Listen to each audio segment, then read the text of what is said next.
let's go to the video that Quee sent over. We're gonna look at the View real quick. Let's go to the View video. If you want me to bounce back to that video, just let me know. But I think we're good on it. I think we can move on to the View. Let me just. All right, here we go. Oh, it's already my bad. Was red. Yeah. It was pretty red last night. I don't know. I'm profoundly disturbed. I think if you look at the New York Times this morning, the headline was "America makes a." Look at how they're dressed. So apparently there's a funeral. Apparently it's a funeral, and I'm actually, all right. So to be a little petty, I gotta admit,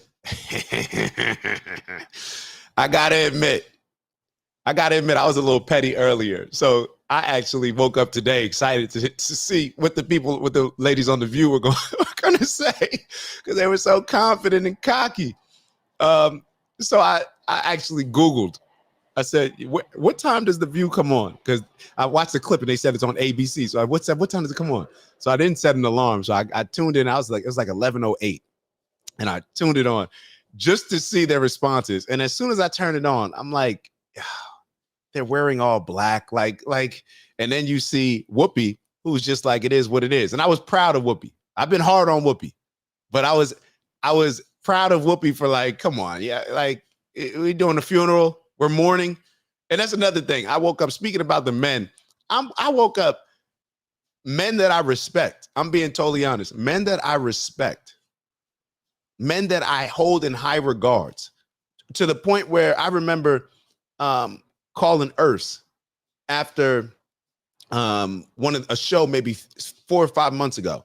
And I was like, bro, am I tripping? Like, am I bugging? Because I looked at somebody who I hold in very high regards, one of their posts, and the things that they were saying, I think they were talking about RFK Jr.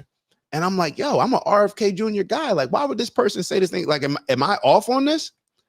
This person today put up something talking about, like, it's a day to mourn. I'm like, yo, you're a leader.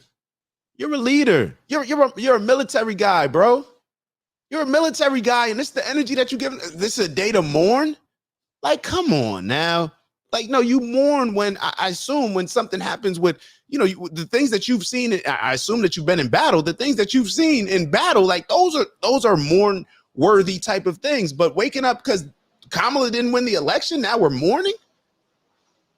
So the whole, and then you see Shorty on the left. She's wearing dark green. I guess that's her kind of way of, well, I don't want to wear the all black. They were in a group message and said, let's wear all black. Like, let's keep going. I think if you look at the New York Times this morning, the headline was "America makes a perilous choice." I think that in 2016, we didn't know what we would get from a Trump administration, but we know now. And we know now that he will have almost unfettered power. And so I worry not about myself, actually. I don't worry about my station in life. I worry about the working class. I worry about my mother, a retired teacher. I worry about our elderly and their Social Security and their Medicare. I worry about my children's future, especially my daughter, who now has less rights than I have. And I remember my father telling me many, many years ago that I was the first person in his family to enjoy full civil rights. And now I have less civil rights than I had when he told me that. So again, I'm profoundly disturbed that the 14th Amendment of the Constitution did not prevent someone who participated in an insurrection from becoming president of the United States. I think that going forward, the convicted felon box on employment applications better be taken off, because if you can be the president of the United States, then you should not be prevented from employment in this country, because I remember. Okay, cool. And let's also address the fact that the things that he got charged for in a normal situation wouldn't even be considered felonies. Like, aren't you the attorney in the bunch? Remember applying for my jobs as a federal prosecutor, and there was a box for convicted felons. Well, and so that box better be taken off. And I think our healthcare system is now at risk. I think no fluoride for anyone. Yeah. This is so. I hate what she just said about the healthcare, and I hate what Joy just said about the fluoride, because this is actually this is what really bothers me. Everybody's running around talking about healthcare and reproductive rights, and you're putting that in healthcare, right? The health and well-being, my body, my choice, right? You have a guy in Trump. What does Trump know about health? I don't know. So what did he do? He passed it off to RFK Jr., somebody who that's what their passion is. Somebody that has a track record on standing up for people, to whether it's cleaner water into the city because impoverished communities were getting the toxic water and they were given the good quality, high quality New York water that receives awards because it's so good. They were only giving that water to the neighborhoods that made more money. So that's what RFK Jr. has a history of. And I can name a few other situations as well, but I don't want to bore the people that typically listen because they already know what I'm going to say. You have RFK Jr. who's challenging Big Pharma, who's challenging the Food and Drug Administration, the FDA has us eating food that is not even real food. And then we wonder why we have all these diseases. So you have a guy like RFK Jr. Trump did exactly what he's supposed to do. You don't know anything about that? Put somebody else in position who does. And she's talking about the healthcare. Joy's just joking around about fluoride. These people don't do research on what these things actually cause us. We sit back and act like we care about, oh, my body, my choice, because it's a healthcare right? But then you don't even care about your own health. People don't, we're the most unhealthiest group of people in America when it comes to the rest of the first world countries and probably some other countries as well. But we care so much about being able to terminate a pregnancy that we're going to classify that as reproductive rights, classify it as the healthcare. But people are full of it. People are full of it. If you really cared about your health, you'd eat healthier. You'd work out more. You do certain things from a spiritual aspect, mental, mind, body, soul, to take care of yourself better. You look around, you walk down the street and you tell people, you walk around the street. The next time you walk down the street, you look around and you tell me if people care about their health. You tell me if people care about their wellness. You go to black neighborhoods and you see the stores that are in the community, all the liquor stores, the fried chicken spot, all the other unhealthy stores that are in there with all the processed garbage food. Then you got the medical clinics right there so we can prescribe medicine to you. Then we got the Planned Parenthood so we can abort the babies. You tell me if you go into an impoverished neighborhood, if anything about that impoverished neighborhood screams out health. But then you have a guy like RFK Jr. who's fighting against Big Pharma because Big Pharma benefits from us being sick. They benefit from us being naive. They benefit from the more unhealthy we are. Do we realize that? The more unhealthy Americans are, the more the people that are in control, the Black Rocks, all these companies, Big Pharma, the people that actually control the politicians with their money, the wealthiest individuals in the world, in America, benefit from us being sick and unhealthy.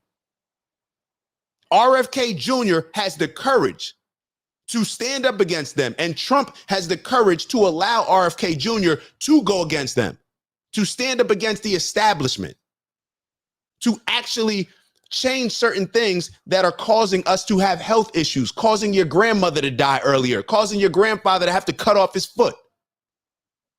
But then we care so much about health.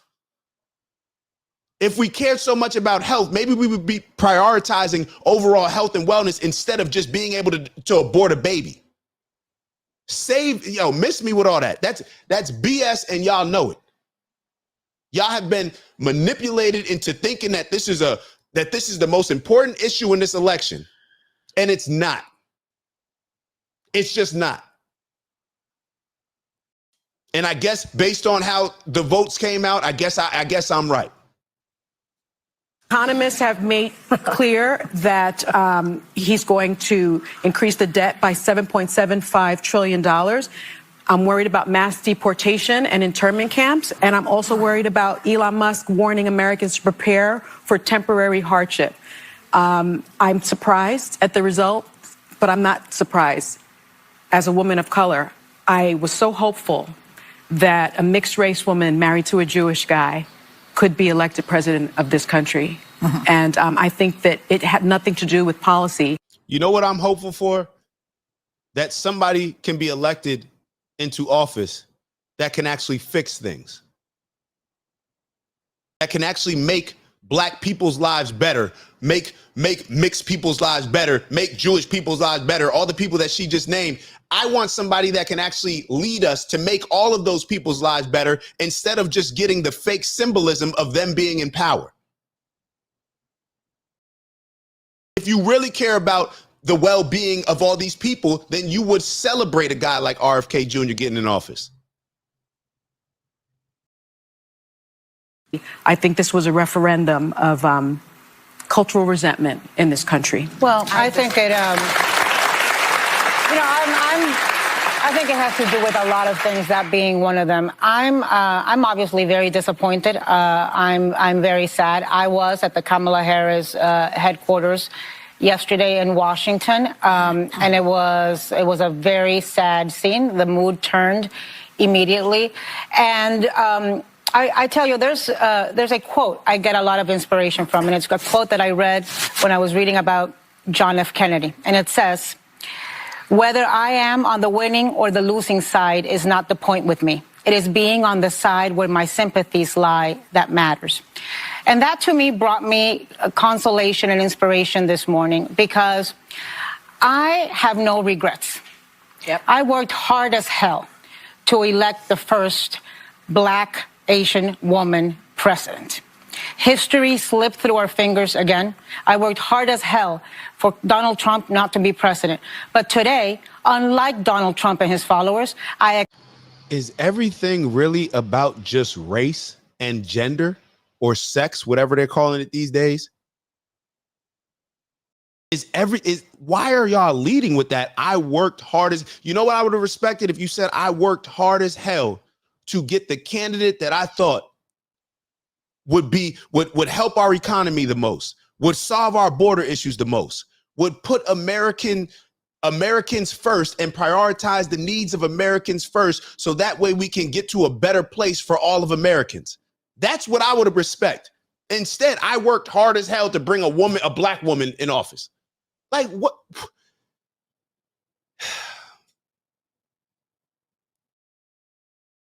I'll be honest.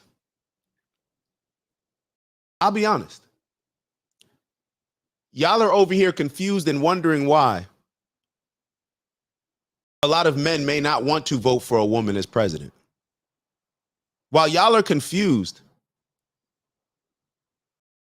maybe it's because of how a lot of these women are representing themselves.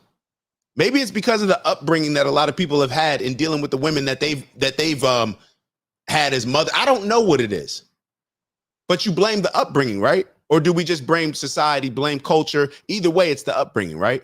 It's been created by us living in this matriarch society, right? So, like I said, maybe there should be some internal work done where we're looking at, say, hey, how are we misrepresenting ourselves? What's going on here? Why would these men not want to vote for a woman? Because that's what y'all throwing it on black men, right? Black men spend, and the whole time y'all throwing it on black men. Y'all throwing it on black men. Just had a comedian just called Puerto Rico garbage, right? Y'all trying to amp that up, say that that's such a big deal. Y'all talking about black men. Look at all the Latinos, Hispanics. Look at how they voted. Look at how they voted. I was talking to my partner earlier today, and she was telling me that there were a couple guys that work for her. They do her lawn service, and I believe she said that they were Mexicans. And she asked them, they were having a conversation. She's cool with them. They were having a conversation about who everybody was supporting and voting for. And they said Trump. And you know the reason why they said Trump? They said because we had to work hard to earn our citizenship in this country. And then they're just opening up it for everybody to come in. So yeah, all y'all know how to do is give out stuff, try to give out stuff. Y'all don't actually come with any real solutions. Y'all solutions, y'all tried to say, oh, well, we got an agenda for black men. We're going to legalize weed. We're going to get y'all involved in the grow process. Like, that's really what y'all, that's the plan? And then you find out that, oh, wait, The same things that she's saying that are just for black men are available for everybody. She was just letting black men know that they're available for them too. People are done with the games, bro. People are done with the games. We're done with the pacifying. We're done with the victimhood. We just want to be able to compete. And that's why a lot of women do not understand men. That's why a lot of this emasculated society that is mostly the older generations, that's why they don't understand why so many young people are looking at things differently. We want to compete. We don't want handouts. We don't want crumbs. We want to learn how to fish on our own. We know that we have capabilities to be amazing. So therefore, why would we embrace being a victim? Since when is it empowering to embrace being a victim? Acknowledge that he won. I hope for the best for our country. And I make a commitment to our LGBTQ, to our immigrants, to our elderly, to our young girls, to the women, that we will not stop fighting. We can be sad today. Today we can be sad. Tomorrow. Let me show y'all real quick with Charlemagne. Hold on. Let me show, because I'm critical of Charlemagne, but I thought he had a very mature response. A very mature response to all this. Ew, it's Dak. Just want to thank you for checking out our video and visiting the OG Network. If you enjoyed the video, please make sure that you give us a like. And if you're looking to join a community of inspired individuals striving for purposeful abundance, subscribe. And if you're feeling real generous, share the video with some friends and family. All right, I'll see y'all soon. Ew.